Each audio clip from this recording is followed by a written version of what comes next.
Pourquoi d'intenses ténèbres sont-elles venues sur tout le pays, voire même sur toute la terre?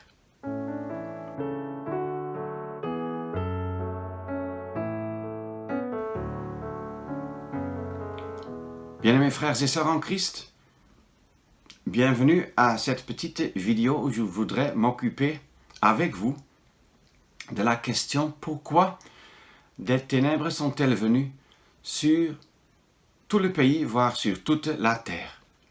Lisons d'abord dans l'Évangile selon Marc et au chapitre 15. Nous lisons à partir du verset 33. Et quand la 6e heure fut venue, il y eut des ténèbres sur tout le pays jusqu'à la 9e heure. Et à la 9e heure, Jésus s'écria d'une forte voix, disant « Eloi, Eloi, lama sabachthani », ce qui interprété est « Mon Dieu, pourquoi m'as-tu abandonné ?» Et quelques-uns de ceux qui étaient là présents, ayant entendu cela, disaient « Voici, il appelle Élie. » Et l'un d'eux courut, et ayant rempli une éponge de vinaigre et l'ayant mise au bout d'un roseau, il lui donna à boire, disant « Laissez, voyons si Élie vient pour le faire descendre. » Dans une autre petite vidéo, nous avions déjà vu pourquoi il fallait que le Seigneur Jésus vienne dans les ténèbres. Et nous avions vu que les ténèbres parlent de l'absence de la lumière divine, l'absence même de Dieu lui-même. Ça parle de son courroux ardent, de sa colère ardente contre le péché, c'est-à-dire ça parle de la colère ardente de celui qui ne peut pas avoir affaire avec le péché, de celui qui est trop saint pour voir le péché, qui ne peut pas avoir de la communion ou une relation quelconque avec le péché, de celui pour le cœur duquel le péché est tellement horrible que la seule chose qu'il peut faire avec le péché, c'est le condamner pour toujours, dans son ardente colère. Nous avions également vu que les ténèbres empêchaient aussi les yeux curieux des hommes charnels, des pécheurs, à se moquer du saint Fils de Dieu devenu homme et souffrant comme victime pour l'expiation de nos péchés et pour rendre la gloire à Dieu, cette gloire que nous avions ravie. Mais la question se pose également, pourquoi les ténèbres sont-elles venues sur tout le pays ou bien sur toute la terre? Parce que les deux traductions sont possibles, comme aussi plusieurs Bibles montrent cela dans des notes. N'est-ce pas, si nous pensons au fait que les ténèbres sont venues sur tout le pays, alors c'était sur le pays d'Israël, sur ces contrées-là, sur ce pays où le peuple d'Israël habitait. Ce peuple dont Jean 1 dit « il vint chez soi », c'est-à-dire Christ vint chez soi, c'est-à-dire dans son peuple d'Israël. Mais quel était le sort qu'on lui a réservé? Et les siens ne l'ont pas reçu, mais au contraire, ils l'ont haï, rejeté, maltraité, et puis cloué sur la croix, et élevé de la terre pour dire que rentre, on ne veut pas de toi ici-bas. Et parce qu'il est le propriétaire légal du pays et de ce peuple même, d'Israël, et qu'il était en train qu'il était abandonné et qu'il souffrait profondément pour pouvoir aussi sauver des Juifs repentants à travers les siècles et les dispensations, alors il était impératif que sur ce pays, des ténèbres viennent. Mais nous pensons aussi à une expression dans le livre de Josué, au chapitre 3. Juste quelques mots. Au verset 11, nous lisons le Seigneur de toute la terre. C'est une expression qui me marque.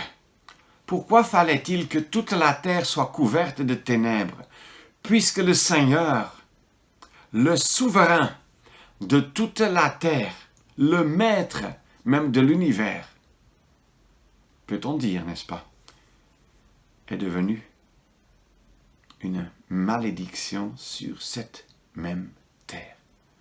Est-ce que c'était pour cela que Dieu avait créé la terre? Pour que l'homme Christ Jésus devienne malédiction? Non, c'est nous qui avons causé cela. Bien vrai que Dieu savait d'avance ce qui allait arriver. Bien vrai que le Fils était prêt à venir. Mais c'est nous qui avons pris soin que malédiction vienne sur toute la terre par nos péchés. Donc pas seulement le peuple juif, mais nous, nation païenne également. Et il fallait donc que notre seul maître et souverain légal, bon, à la lumière de l'éternité bien sûr, nous reconnaissons bien sûr les autorités actuelles, mais le souverain, le maître, le Seigneur de toute la terre, parce que lui, il devait porter nos péchés sur cette croix. Il fallait que la terre soit couverte de ténèbres. Nous pouvons aussi nous poser la question, et pourquoi? Pourquoi est-ce que cela a duré 3 heures? 3, c'est le nombre qui indique un témoignage divinement complet et parfait. Et nous pouvons donc nous rappeler de ce que moi, j'aurais dû porter pour toute éternité à cause de mon état corrompu et de mes multiples actes corrompus, mes péchés, mes impuretés, en actes, en paroles, en pensées, en motivation, en attitude, etc.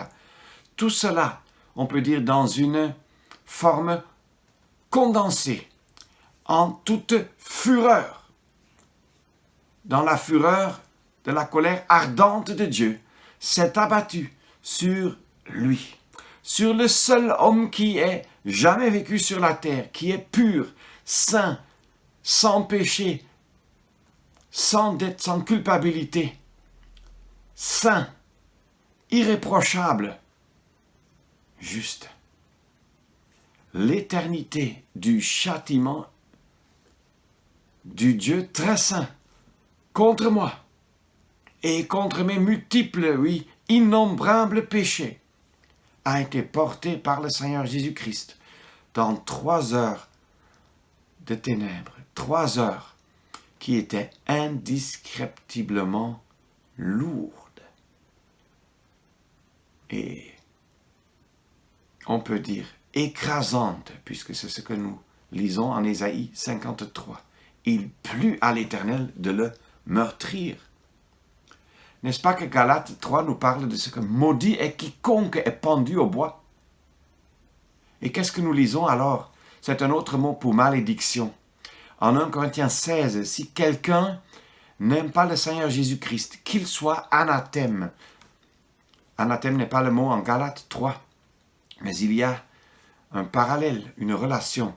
Qu'il soit anathème, ça veut dire maudit pour toute éternité, c'est-à-dire c'est une indication pour le jugement éternel. Et nous pouvons encore dire l'éternité de notre châtiment a été portée par Jésus-Christ pendant les 3 heures de ténèbres. 3 heures. Divinement, un témoignage divinement parfait. Son Dieu devait l'abandonner à cause de nos péchés dont il se chargeait et à cause du fait qu'il a été fait péché pour nous. Mais lui, il n'abandonne pas son Dieu, mais il compte sur lui. Même dans le psaume 22, qui est très bien connu, il invoque Dieu, ou il appelle Dieu 4 fois « mon Dieu ».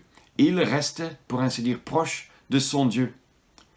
Pourtant, c'est la première fois dans les évangiles, quand il dit « mon Dieu, pourquoi m'as-tu abandonné ?» C'est la première fois, en Matthieu 27 et en Luc 15, qu'il appelle Dieu Dieu, c'est-à-dire dans sa relation.